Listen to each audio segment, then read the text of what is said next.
अस्सलाम वालेकुम गाइस, मेरा नाम है अली और मैं अपने channel daily horror stories bye Ali से आपके सामने मौजूद हूँ। मैं उम्मीद करता हूँ आप लोग जहाँ पे भी मौजूद हैं खैरियत से हैं, खुश हैं और आपकी ज़िंदगी बहुत अच्छी गुजर रही है। गाइस, अगर आपने अब तक किसी भी वजह से मेरे चैनल को सब्सक्राइब नहीं किया तो मैं रिक्वेस्ट करता हूँ कि इसको सब्सक्राइब कर लें।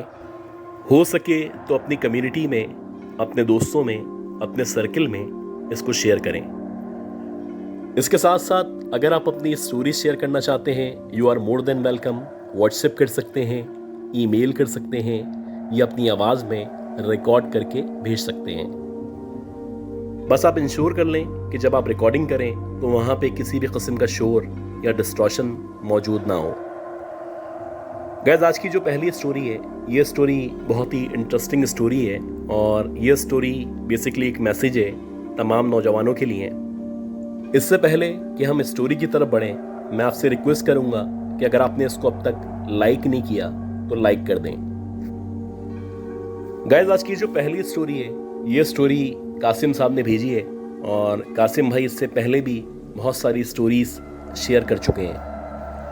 कासिम साहब बताते हैं कि 2006 और 7 में जब मैं इंटरमीडिएट का तालिब इल्म था तो मेरे घर वाले चाहते थे कि मैं अपनी इस इंटरमीडिएट के साथ या फर्दर एजुकेशन हासिल करने के साथ कोई ना कोई जॉब करूं। हालांकि हमारी फैमिली में कोई फाइनेंशियल इश्यूज नहीं थे, लेकिन मेरे घर वाले चाहते थे कि मुझे एजुकेशन के साथ साथ कोई ना कोई जॉब ज़रूर करनी चाहिए। खैर, घर वालों के बेहद इसरार पे उस वक्त, क्योंकि मैं नया नया बड़ा हो रहा था, इंग्लिश मेरी बहुत अच्छी थी, तो शाहर फैसल पे बहुत सारे कॉल सेंटर्स खुलना शुरू हुए थे। अब जैसे जैसे मुझे कॉल सेंटर्स का पता चलता वैसे वैसे मैं वहाँ पे अप्लाई करता और बिलाखिर 8-10 जगह अप्लाई करने के बाद एक जगह से मुझे इंटरव्यू कॉल आ गई। जब मुझे वहाँ से इंटरव्यू कॉल आई और मैं इंटरव्यू में अपेयर हुआ तो अल्लाह का शुक्र है कि उन लोगों ने मुझे सेलेक्ट कर लिया। मेरे जो ड्यूटी आवर्स थे वो शाम को 6 बजे शुरू होते थे और रात को 1 बजे छुट्टी होया करती थी। अब जब रात को 1 बजे छुट्टी होती थी तो घर पहुंचते पहुंचते रात के तकरीबन 2-2:15 बज जाया करते थे। शुरू में तो मैंने जैसे तैसे मैनेज किया, लेकिन कुछ दिनों बाद मेरे वालिद ने मुझे एक बाइक दिला दी। हालांकि इससे पहले मैं अपने फादर से बहुत दफ़ा इसरार कर चुका था कि मुझे बाइक दिला दें, लेकिन क्योंकि वो मेरी नेचर के बारे में या मेरे मिजाज के बारे में या मेरी अय्याशियों के बारे में जाना करते थे, लिहाजा उन्होंने कभी भी मुझे बाइक नहीं दिलाई थी। अब क्योंकि मैं जॉब कर रहा था, पैसे कमाने वाला था, तो शायद इसीलिए मेरे फादर ने मुझे बाइक दिला दी थी। मेरी जो फैमिली थी वो एक नोबल फैमिली थी, सारे के सारे लोग नमाजी थे, शरीफ थे, जबकि जो मेरी सोहबत थी या मेरे जो दोस्त थे वो अच्छे नहीं थे। और ये मेरी पूरी की पूरी फैमिली को मालूम था कि मेरे जितने भी दोस्त हैं वो सही रास्ते पे नहीं चलते। अब जब से मेरे फादर ने मुझे बाइक दिलाई थी तो मैं शुरू में टाइम पे जाने लगा और टाइम पे आने लगा। और वापसी में हमेशा मेरी कोशिश होती थी कि अगर कोई मुझे कोलीग मिल जाए, ख़ास तौर पे कोई फीमेल हो, तो उसको उसके घर तक छोड़ सकूं। और उसको उसके घर छोड़ने की जो वजह थी वो उसकी हेल्प करना नहीं थी, क्योंकि जो मेरा मिजाज था या जो मेरी तबीयत थी वो बिगाड़ की तरफ थी।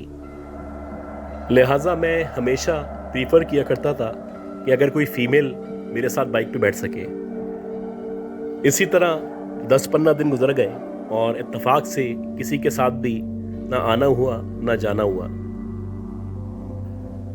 एक दिन ऐसा हुआ कि मुझे ऑफिस से निकलते निकलते रात के तकरीबन 2 बज गए और ठीक 2 बजे मैंने अपनी बाइक स्टार्ट की और मैं शाहर फैसल पे आ गया। अब मेरा जो घर था वो गुलशन मेमार में मौजूद था। शाहर फैसल से अगर आप गुलशन मेमार जाएं तो तकरीबन 1.25 घंटा या 1.5 घंटा लगा करता है। खैर, मैं सिगरेट पीता हुआ अपने घर की तरफ बढ़ रहा था और मुझे अच्छी तरह याद है कि ड्रिग रोड आने वाला था। अब जैसे ही ड्रिग रोड से पहले मैंने अपनी बाइक लेफ्ट साइड पे की तो मैंने देखा कि एक दरख्त के नीचे एक बूढ़ी अम्मा खड़ी भी है। बज़ाहिर देखने से उसकी जो उम्र है वो 80 या 85 साल के दरमियान लग रही है। वो जो औरत थी वो बुजुर्ग खातून थी और शायद उसको मेरी हेल्प की ज़रूरत थी।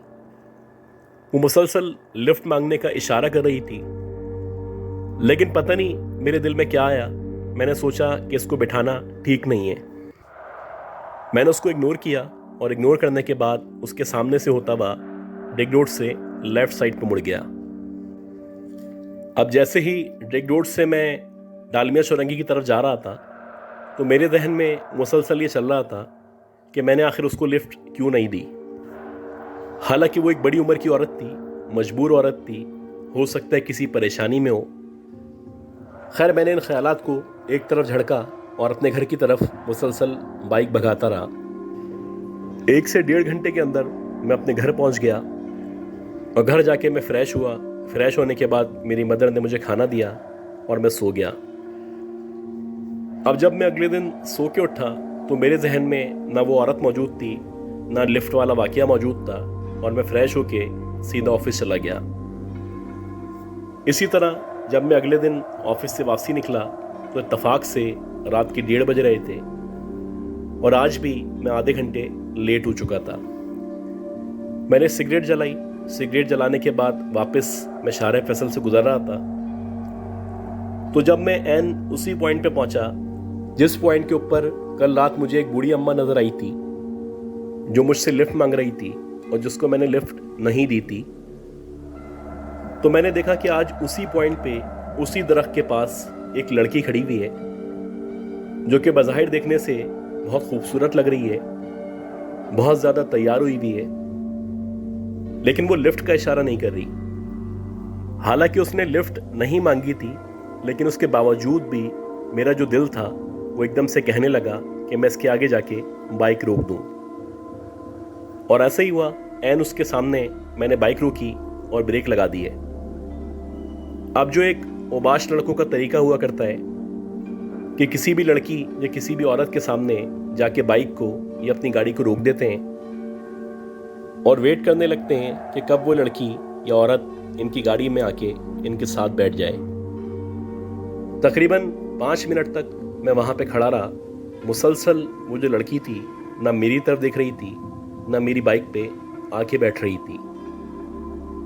अब मुझे यकीन हो चला था यकीनन ये उल्टी सीधी लड़की नहीं है, ये किसी शरीफ फैमिली की अच्छी लड़की है। खैर, मैंने उससे बोला कि एक्सक्यूज़ मी, आप मुझे बताएं कि आप इतनी रात में अकेली यहाँ पे क्या कर रही हैं। मेरे इस सवाल के जवाब में बजाय इसके कि वो जवाब देती या मुझे कुछ कहती, उसने मुसलसल मुझे नज़रअंदाज किया जैसे कि मैं उसके सामने मौजूद ही ना हूं। खैर, कुछ देर तक मैं खामोश रहा और खामोश रहने के बाद मैंने दोबारा से उससे कहा कि एक्सक्यूज़ मी, आप मुझे बताएं मैं आपकी क्या मदद कर सकता हूं। और जब मैंने दोबारा से ऐसे कहा तो वो जो लड़की थी वो एकदम मेरी तरफ देखने लगी और देखते देखते मुस्कुराने लगी।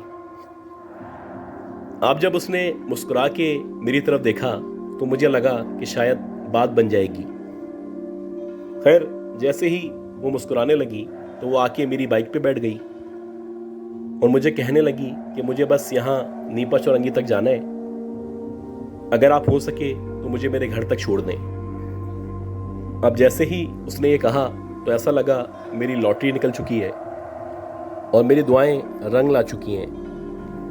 खैर, जैसे ही वो मेरी बाइक पे आके बैठी तो उसने अपना हाथ मेरे कंधे पे रखा। अब जब उसने अपना हाथ मेरे कंधे पे रखा तो मुझे महसूस हुआ कि उसका जो हाथ है वो बहुत ठंडा है और मुझे ये भी लगा कि हो सकता है कि कोई बर्फ़ मेरे कंधे पे रख दी गई हो। खैर, मैं ये सारी चीज़ें इग्नोर करने को तैयार था क्योंकि एक बहुत ही हसीन, खूबसूरत, जवान लड़की मेरी बाइक पे बैठ चुकी थी और उसके बाद जो भी लम्हात थे वो बहुत कीमती थे। मैं चाहता था कि इन लम्हात से जितना ज़्यादा हो सकता है मुस्तफ़ीद हो सकूं। जैसे ही मैं आगे बढ़ना शुरू हुआ तो एकदम से मुझे महसूस होने लगा कि ये जो लड़की है जो मेरे पीछे बैठी है, इसके बैठने के बावजूद भी इसका जो वज़न है वो बाइक पे महसूस नहीं हो रहा। अब मैंने मुख्तलिफ तरीक़ों से, मुख्तलिफ हरबों से बार बार ब्रेक लगाना शुरू किया, क्योंकि मैं चाहता था कि जो लड़की है मेरे जितना करीब आ सकती है ये आ जाए। वो सारी बुरी बातें या शैतानी बातें जो आमतौर पे नौजवानों के जहन में हुआ करती हैं, वो सारी की सारी बातें या शोखियाँ मेरे जहन में भी मौजूद थीं। अब मैं बार बार ब्रेक लगाऊं कि वो मेरे करीब आए, मुझसे टच हो सके, लेकिन उसके बावजूद भी ना उसको कोई एहसास हो, ना ऐसा लगे कि कोई पीछे बैठा हुआ है। अच्छा, अब मैंने उससे सवाल करना शुरू किए, क्योंकि मैं कंफर्म करना चाह रहा था कि आया मेरी बाइक पे कोई बैठा हुआ भी है या मुझे ऐसा लग रहा है कि मेरा वहम है। अब जैसे ही मैं उससे सवाल करूं कि आप कहाँ से आ रही हैं, आप कहाँ रहती हैं और आप इतनी रात में यहाँ पे क्यों खड़ी हुई थी, तो इन सवालों का जवाब देने के बजाय वो एकदम से हंसने लगे। उसकी जो हंसी की आवाज़ थी वो बहुत ही पतली सी आवाज़ थी, और जैसे आमतौर पे लोग नाक से बोला करते हैं, कुछ उस तरह की महसूस हो रही थी।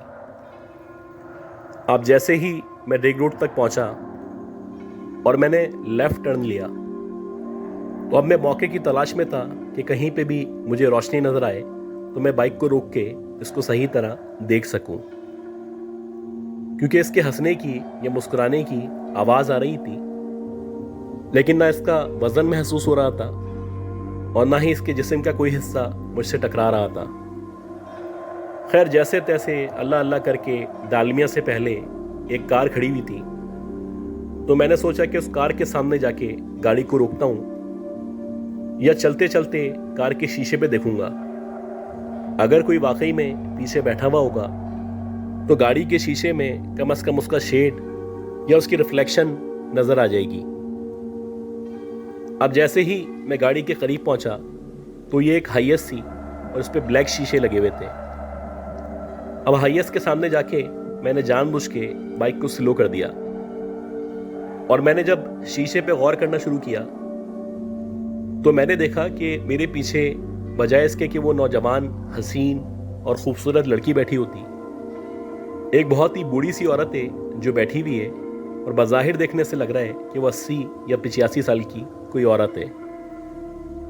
जैसे ही इन कुछ सेकंड्स के अंदर मैंने ये मंजर देखा तो मुश्किल से 30 या 35 सेकंड तक मैंने बाइक मज़ीद चलाई, और बिलाखिर एक जगह जहाँ पे लाइट लगी हुई थी वहाँ जाके बाइक रोकी, और जैसे ही बाइक रोकी वैसे ही मैंने आयतल कुर्सी पढ़ना शुरू कर दी।